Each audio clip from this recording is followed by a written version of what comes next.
Hey everyone, welcome back for another deep dive. Always exciting to jump into these new documents. Yeah, and today we're looking at something a lot of people struggle with: Mm-hmm. credit reports, Oh yeah. all those little entries, and sometimes they just seem so wrong.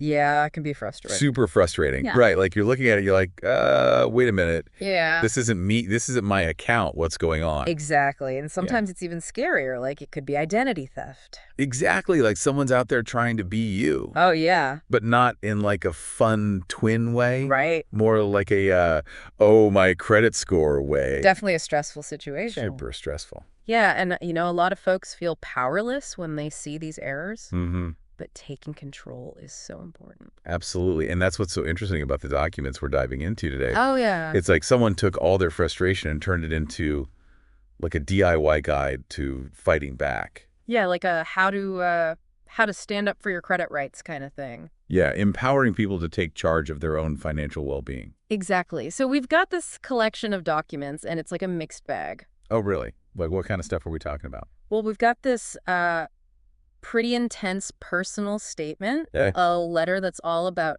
child support disputes. Interesting. Then there's a whole bunch of legal citations thrown in, Sounds thorough. and even some pieces of a Supreme Court case. Wow, they really did their research. Yeah, it's like they were on a mission to understand the system inside and out. And to use that knowledge to fight back against any inaccuracies. Oh, exactly. So before we get lost in all the legal stuff, Mm, let's break it down step by step. good idea. First off, these documents really stress the importance of organization, Okay, like having all your ducks in a row. makes sense. So they start with the basics, like making sure you have all your identification ready, Okay, like your driver's license or your passport. yeah, those are essential. Also, proof of address. So like a utility bill or a bank statement. Exactly. Something that shows you actually live where you say you live. Right, gotta have that paper trail. And if you think you're dealing with identity theft, Mm-hmm. they say file an FTC report right away. Smart move, documenting everything is key. Yeah, it's like building your case brick by brick. And that FTC report adds a layer of legitimacy to your claim. Right, like you're not just complaining, you're taking action. Exactly. Then they get into the actual dispute process. Okay, so how do they recommend going about that? They're really big on submitting disputes to each credit reporting agency individually. Oh, not just like a blanket dispute. No, they say you got to hit each one separately. Interesting. So TransUnion, Equifax, Experian, all of them? Yeah, all the big players. And they even call out the CFPB specifically. The Consumer Financial Protection Bureau. Yep. It's like they're saying, hey, CFPB, we're watching you. I see, holding them accountable. Yeah, making sure they're doing their job. Makes sense. And they're really, really into notarization. Notarization. Yeah, like every document needs that official stamp of approval. Interesting. So why do you think they emphasize that so much? Well, I think it's about showing you're serious. Right, like you're not just sending some random papers. It's like saying, hey, this is official, business. Yeah, that notary seal adds weight to your claim. It's like a legal power-up. Exactly. Makes those documents harder to ignore.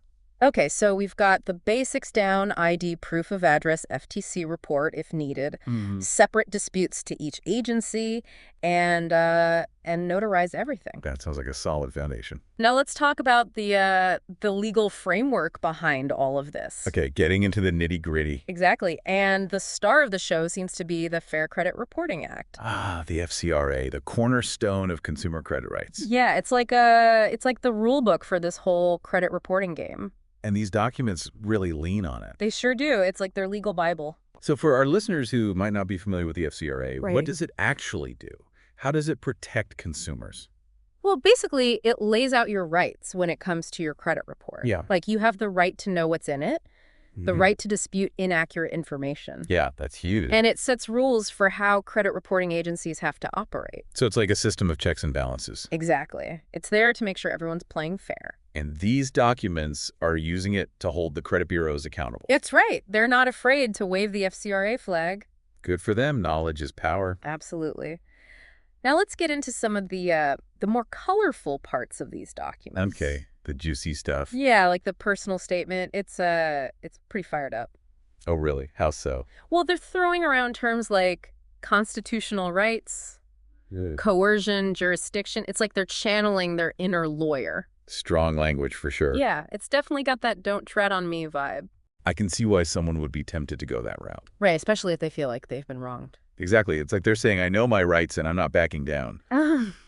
But does that actually work? That's the question. Does all that legal firepower actually make a difference? Yeah. Is it all bark and no bite? Or does it have some teeth? We'll have to dig into that, and there's so much more to unpack. This is just the tip of the iceberg. We've got legal citations, Supreme Court cases, and a whole lot more. Can't wait to dive deeper into all of this. So stay tuned, folks. We're just getting started. This is going to be good. Buckle up. It's going to be a wild ride. I'm ready. Let's do it. All right. So we've got this Supreme Court case, Blessing versus Freestone. Yeah, that one caught my eye too. Sounds pretty intense, right? Supreme Court, the big leagues. Definitely a landmark case. Yeah. But how does it apply to credit reports? Yeah, that's what I was wondering. It's about child support, right? Right. It deals with how states enforce child support orders. Okay, so not directly about credit reporting then? Not exactly. It focuses on individual rights under Title 4VD of the Social Security Act. Title 4V, huh? Sounds pretty specific. It is. It's all about the framework for federal and state cooperation in child support enforcement. Okay, so how does that tie into our credit report deep dive? Well, the connection is it's a bit of a stretch. Okay. The documents we're looking at seem to be using this case to argue for the removal of a disputed account. So they're saying because of the Supreme Court ruling, this account shouldn't be on my report. That seems to be the gist of their argument. But if it's not directly about credit reporting, does that hold water? That's a good question. And it highlights a potential pitfall of DIY legal strategies. Okay, so what's the pitfall? Sometimes people can get carried away with legal research and end up citing cases that aren't really relevant.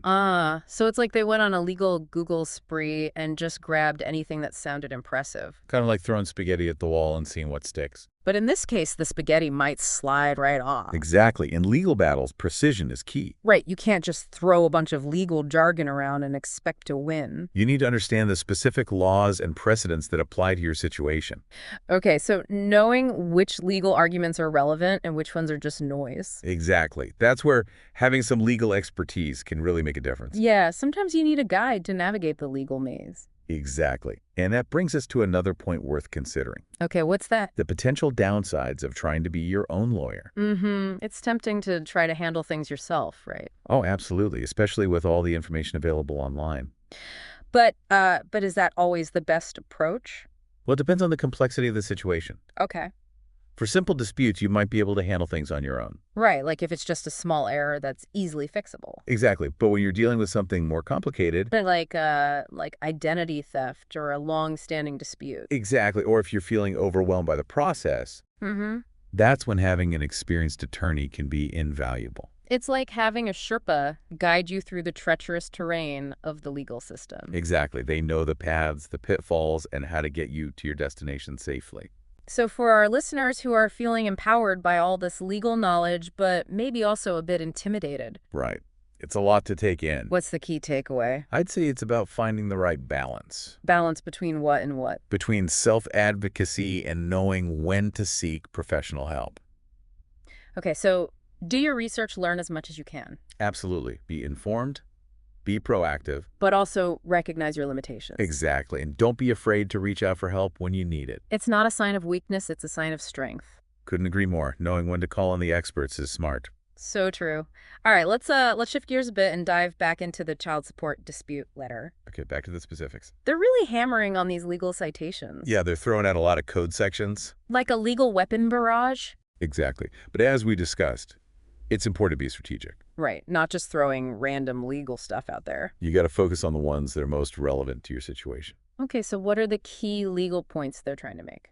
Well, they're primarily focused on sections of the FCRA that deal with the accuracy and dispute process. Right, the FCRA, the rule book we keep talking about. Exactly. So one of the sections they highlight is 15 U.S. Code Section 1681I5. Ah, yes, that's the one that says credit bureaus have to delete or correct inaccurate information. Exactly. It's the prove it or remove it clause. Yeah, if they can't verify it, they got to fix it. It's a powerful tool for challenging questionable entries. So that's one of their big guns. Definitely. Then they also cite 15 U.S. Code Section 1681-2. Okay, and that one's about? It shifts the focus to the companies that provide information to the credit bureaus. Right. The furnishers of information? Exactly like the banks, the lenders, the debt collectors. So what does this section say about their responsibilities? It emphasizes the importance of accurate reporting from the source. Meaning they can't just send any old information to the credit bureau. Right, they have a legal obligation to make sure the data is accurate and complete. It's like a quality control measure. Exactly. Got to make sure the information flowing through the system is clean. And to really drive the point home, they even mention potential civil liability for credit bureaus. Oh, yeah, they're not messing around. They cite sections like 15 U.S. Code, Section 1681, and Section 1681 on. Those are the ones about penalties for non-compliance. Yeah, willful or negligent noncompliance. They're basically saying, hey, if you don't follow the law, there could be consequences. It's like they're putting the credit bureaus on notice. Exactly, letting them know they're serious about their rights. But does that strategy actually work? It's a good question. Does simply citing legal codes and threatening legal action get results? Yeah. Is it enough to make the credit bureau say, okay, we'll fix it? Well, it can be a double-edged sword. Okay, how so? On one hand, demonstrating knowledge of the law can be helpful. Right. It shows you've done your research. But on the other hand, overwhelming the credit bureau with a laundry list of code sections might not be the most effective approach. Exactly. Sometimes less is more. It's like the difference between a well-aimed arrow and a shotgun blast. Exactly. Precision and clarity are key. And this brings us to another legal citation in the letter 1 that might be a bit of a misstep. Oh, really? Which one is that? They try to bring in the Chapman versus California case. Chapman versus California? What's that about? It deals with the concept of harmless error in legal proceedings. Harmless error. Yeah, it's like when a mistake is made during a trial. But it doesn't affect the outcome of the case. Exactly. So the error is deemed harmless. Okay. But how does that apply to credit reporting? That's the thing, it might not apply at all. Ah, so it's another example of potentially misapplying a legal concept. Yeah, they're trying to fit a square peg into a round hole. And that highlights the importance of seeking legal counsel when needed. Right, someone who can help you sort through the legal complexities. Exactly. Because even though it's a legal case, it might not be relevant to your specific situation. So it's not enough to just know about legal stuff. You got to know how to use it properly. Precisely. That's where legal expertise really comes in handy. Okay, so we've dissected the legal arguments, explored the potential pitfalls, and emphasized the value of expert guidance. It's all about finding the right balance. But let's shift gears for a moment and go back to the human side of this. Okay, back to the person behind the dispute. The child support dispute letter mentions that they've disputed the account multiple times. Oh, wow. So they've been trying to get this resolved. Yeah, they even contacted the company directly. But they're still hitting a wall. It sounds like they're feeling pretty frustrated. Understandably so. It can be a really disheartening process. Especially when you feel like you're not being heard. Exactly. But it's important to remember that persistence is key. Right. Don't give up. Keep fighting for your rights. And channel that persistence strategically. Don't just keep doing the same thing over and over if it's not working. Right. You got to adjust your approach. Exactly. Learn from each setback, gather more evidence, refine your arguments. And if you're not getting anywhere on your own, consider bringing in reinforcements. Exactly. An experienced attorney can make a world of difference. They can help you navigate the system and advocate for your rights. And sometimes just having someone on your side who understands the law can provide peace of mind. Absolutely, knowing you're not alone in this fight. Okay, so we've covered a lot of ground in this deep dive. From the practical steps to the legal intricacies. And the emotional toll that disputes can take. Now let's bring it all together and give our listeners some concrete takeaways. Sounds good. Let's wrap things up. What are the essential things they need to remember? Okay, so we've talked about the importance of documentation, the legal ins and outs, and the emotional roller coaster of credit disputes. Yeah, it can be quite a journey. Now let's distill all this info into some actionable advice for our listeners. All right, some key takeaways. Exactly what are the must-knows for anyone tackling a credit dispute? Well, I'd say it's like a three-pronged approach. Okay, I like it three-pronged. First, know your rights. All right. Second, build a mountain of evidence. Evidence mountain, love it. And third, consider calling in the reinforcements. Okay, break it down for us. So first up, knowing your rights under the FCRA. The Fair Credit Reporting Act. That's the one. It's like It's like having a superpower in this whole credit game. Yeah, because it's like the rule book everyone has to follow. Exactly. It lays out what the credit reporting agencies can and can't do. So no more feeling helpless. Right. You have leverage, you have options. Okay, so step 1, know the FCRA like the back of your hand. All right. Step 2, the evidence mountain. Lay it on us. Gather every single document that supports your claim. Okay, so we're talking ID, proof of address, account statements. Yeah, all of the, and any communication logs, FTC reports, anything that bolsters your case. And what about notarization? Oh yeah, notarize key documents whenever possible. It's like it's like giving your documents a power-up. Exactly. It adds that extra layer of legitimacy. So step 2, build that evidence fortress. Brick by brick. Okay, and finally, the reinforcements. Sometimes you need to call in the big guns. The legal eagles. Exactly, if you're dealing with a complex dispute. Or you're just feeling overwhelmed. Right. It happens. Don't be afraid to seek out an experienced attorney. They can guide you through the legal maze and fight for your rights. It's like having a seasoned credit warrior on your side. Couldn't have said it better myself. So to recap, know your rights, build your evidence mountain, and consider calling in reinforcements. That's the winning formula. And remember, folks, accurate credit reports are your right. Not a privilege. So don't be afraid to stand up for what's yours. Fight for your financial well-being. This deep dive has shown us that knowledge is power. Absolutely. The more you know, the better equipped you are. And sometimes a little help from the experts can go a long way. Couldn't agree more. Teamwork makes the dream work. So to all our listeners out there, battling credit report woes, We're rooting for you. stay informed, stay persistent, and don't give up the fight. You got this. We'll be back soon with another deep dive into the world of credit. Until then, stay informed and stay empowered. Take care, everyone.